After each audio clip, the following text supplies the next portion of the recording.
illallah Muhammad la ilaha illallah Muhammad Rasulullah la ilaha illallah al-malikul haqqul mubin Muhammadur Rasulullah as-sadiqul wa'dil amin la ilaha illallah al-malikul haqqul mubin Muhammadur Rasulullah as-sadiqul wa'dil amin la ilaha illallah al-malikul haqqul mubin Muhammadur Rasulullah as-sadiqul wa'dil amin la ilaha illallah al-malikul haqqul mubin Muhammadur Rasulullah as-sadiqul wa'dil amin la ilaha illallah al-malikul haqqul mubin Muhammadur Rasulullah Sadiqul wa'dil subhanallah wa bihamdi subhanallahil azim astaghfirullah subhanallah wa bihamdi allahil azim astaghfirullah subhanallah wa bihamdi subhanallahil azim astaghfirullah subhanallah wa bihamdi subhanallahil azim astaghfirullah subhanallah wa bihamdi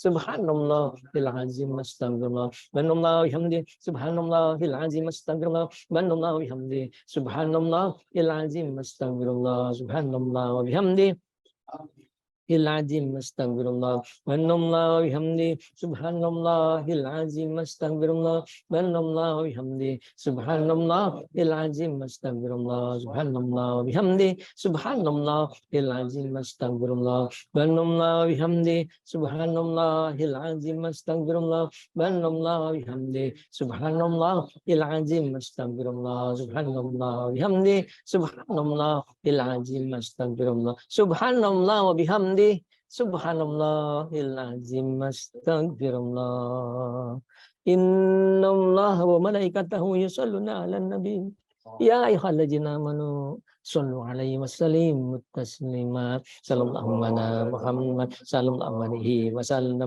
sallallahu ala Muhammad sallallahu alaihi wasallam sallallahu ala Muhammad sallallahu alaihi wasallam sallallahu ala Muhammad sallallahu alaihi wasallam sallallahu ala Muhammad sallallahu alaihi wasallam sallallahu ala Muhammad sallallahu alaihi wasallam sallallahu ala Muhammad sallallahu alaihi wasallam sallallahu ala Muhammad sallallahu alaihi wasallam sallallahu ala Muhammad sallallahu alaihi wasallam ala Muhammad sallallahu alaihi wasallam sallallahu ala Muhammad sallallahu alaihi wasallam sallallahu ala Muhammad sallallahu alaihi wasallam sallallahu ala Muhammad sallallahu alaihi wasallam sallallahu ala Muhammad sallallahu alaihi wasallam sallallahu ala Muhammad sallallahu alaihi wasallam sallallahu ala Muhammad sallallahu alaihi wasallam sallallahu ala Muhammad wasallam sallallahu ala Muhammad sallallahu alaihi wasallam sallallahu ala Muhammad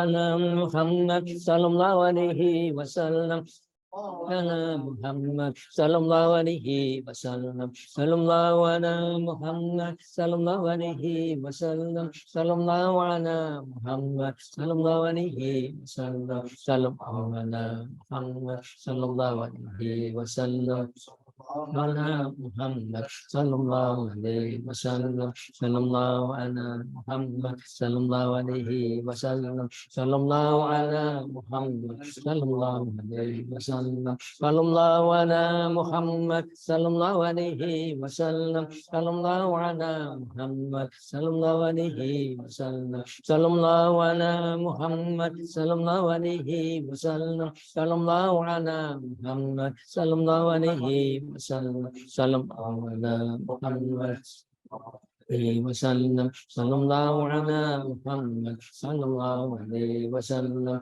sallallahu ala Muhammad sallallahu alaihi wasallam sallallahu ala Muhammad sallallahu alaihi wasallam sallallahu ala Muhammad sallallahu alaihi wasallam sallallahu ala Muhammad sallallahu alaihi wasallam sallallahu ala Muhammad sallallahu alaihi wasallam sallallahu ala Muhammad sallallahu alaihi wasallam sallallahu ala Muhammad sallallahu alaihi wasallam.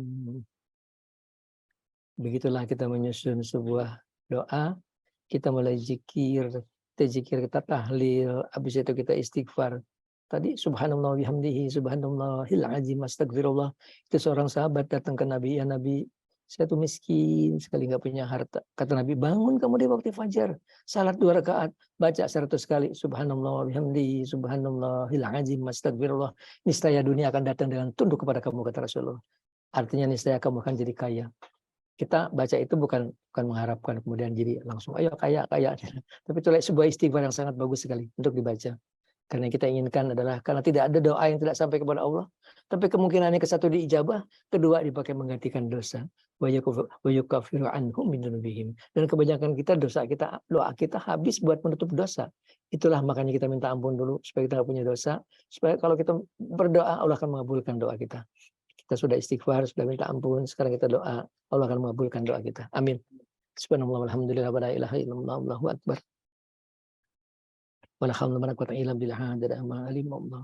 Wa zinata ma alim Allah mil'a ma alim Allah. Allahumma shalli wa sallim wa barik ala Muhammadin wa ala alihi wa sahbihi wa la jamil anbiya'il mursalin fi kulli lamhatin wa nafasin bi adadi kulli ma'lumin. Ilahana ya Allah. Berkumpul bersimpuh kami di hadapan-Mu. Kami hamba-hamba-Mu selalu mengharapkan rahmat dan kasih sayang. Terimalah puja dan puji kami. Syukur terima kasih kami atas segala nikmat karunia yang telah Engkau limpahkan kepada kami. Nikmat iman, nikmat Islam, nikmat sehat, nikmat umur. Nikmat yang begitu banyak tidak sanggup kami hitung satu persatu. Terima kasih ya Allah. Nuhun Gusti. Nuhun ya Allah. Walakal hamdu kulluhu, walakal syukur kulluhu, walakal mulku kulluhu, walakal khalqu kulluhu, biyadikal khair kulluhu, wa ilaika yarji'ul amru kulluhu. Limpahkan rahmat dan kasih sayang-Mu. Limpahkan rahmat, taufik, hidayah, inayah, magfirah-Mu. Maafkan segala kesalahan kami ya Allah. Maafkan segala kekurangan kami. Ampuni segala dosa-dosa kami ya Allah. Ampuni segala dosa kami. Bersihkan hati kami dari segala dosa dan penyakit hati. Bukakan hati kami agar kami dapat ma'rifah, agar kami dapat mencintai-Mu ya Allah. Karuniakan kami ilmu ladun. Ilahana, ampuni dosa kedua orang tua kami, ayah-ayah kami, ibu-ibu kami. Beliau yang sudah di dalam kubur, lapangkan kubur mereka ya Allah. Mudahkan urusan mereka ya Allah. Lepaskan dari siksa kubur. Lepaskan dari kesulitan di dalam kubur. Jadikan kubur mereka tempat yang menyenangkan. Taman dari taman-tamannya surga ya Allah. Beliau masih hidup di dunia. Jadikan orang-orang husnul khatimah. Ampuni dosa semua anggota keluarga kami, baik masih hidup maupun sudah di dalam kubur. Suami-suami kami, istri-istri kami, kakak-kakak kami, adik-adik kami, anak-anak kami, ipar-ipar kami, menantu-menantu kami. Mereka sudah di dalam kubur. Lapangkan kubur mereka ya Allah. Mudahkan urusan kubur mereka. Penuhi kubur mereka dengan cahaya. Jadikan kubur mereka raudatin min riyadil jannah. Mereka masih hidup di dunia. Bimbing di jalan yang Kau ridhoi. Selamatkan dunia mereka. Selamatkan akhirat mereka ya Allah. Ampuni dosa semua saudara-saudara kami muslimin dan muslimat, bil khusus bangsa setanah air. Ampuni mereka ya Allah. Rahmat-Mu lebih luas dari dosa mereka. Rahmat-Mu lebih luas dari maksiat mereka. Berikan mereka kekuatan agar dapat melaksanakan segala perintah-Mu. Berikan mereka kekuatan agar dapat menjauhi semua larangan-Mu. Wala haula wala quwwata illa bika, wala haula wala quwwata illa bika ya Allah. Ilahana, Engkaulah Tuhan kami. Berfirman di dalam kitab suci-Mu, ya Muhammad yasya'u wa yusbitu indahumul kitab. Kalaulah tertulis dalam kitab-Mu, kamu harus meninggal dunia di bulan ini atau di tahun ini, hapuskanlah tulisannya ya Allah.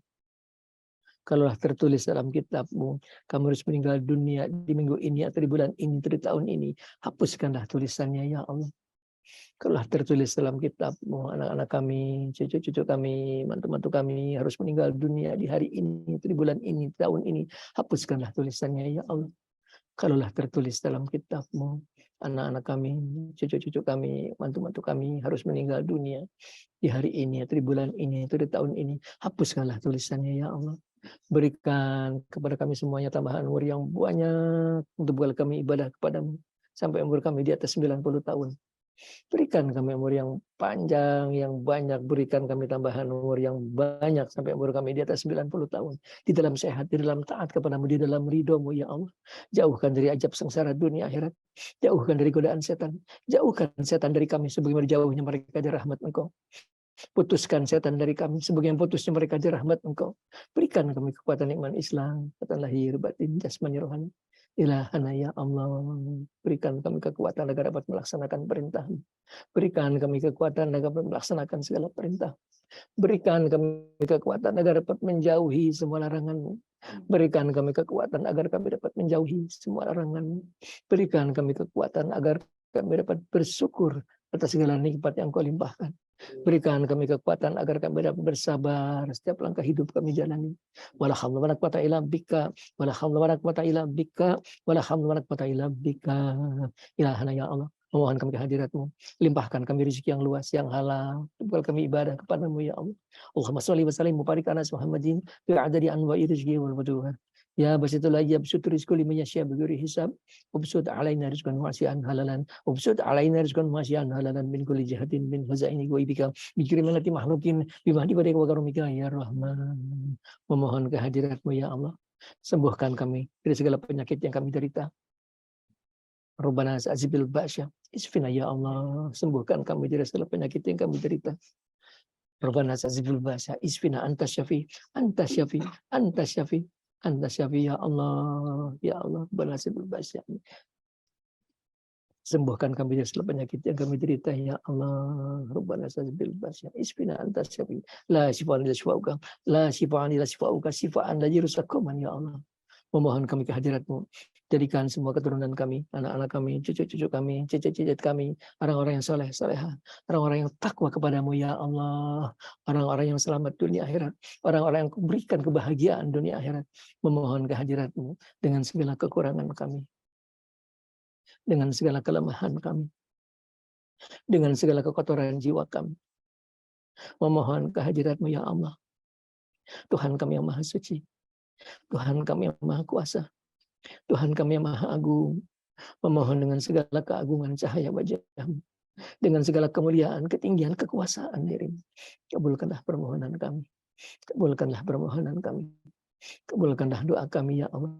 Bikaramati Abu Ja'far Ibrahim, bikaramati Abu Ya'iming bin Yamin, bikaramati Abu Yahya Abdul Qadir Jailani, bimu'jati Bahdir alaihi salam. Allahumma nas'aluka bikulli ismin huwa laka samit bihin nafsaka, nas'aluka bikulli ismin huwa laka samita bihin nafsaka, aw anzaltahu bi kitabika, aw alamta wahidan min khalqika, aw istatarta fil ghaib indaka, antaqbal hajatana, antaqbal ibadatana, istajib lana da'watana, bihaqqi la ilaha illallah Muhammadur Rasulullah, wa bi syafaati Rasulullah sayyidina Muhammadin sallallahu alaihi wasallam, bi rahmati ya rahmar rahimin, birahmatika ya arhamar rahimin, birahmatika ya arhamar rahimin, birahmati azizul hakim, birahmati aliyul azim, birahmatik ya qawiyul matin, birahmatika ya ghafurur rahim, birahmatika ya salamul mu'min, birahmatika ya lam yalid wa lam yulad wa lam yakul lahu kufuwan ahad, birahmatika ya qadiyal hajat, birahmati mujib da'wat. Wassallallahu ala Muhammadin wa ala alihi wa sahbihi wasallam adada hulkihi wa rida nafsihi wa jinata rizmati kalimatihi. Subhana rabbika rabbil izzati amma yasifun wa salamun alal mursalin walhamdulillahi rabbil alamin. Hadratin Nabi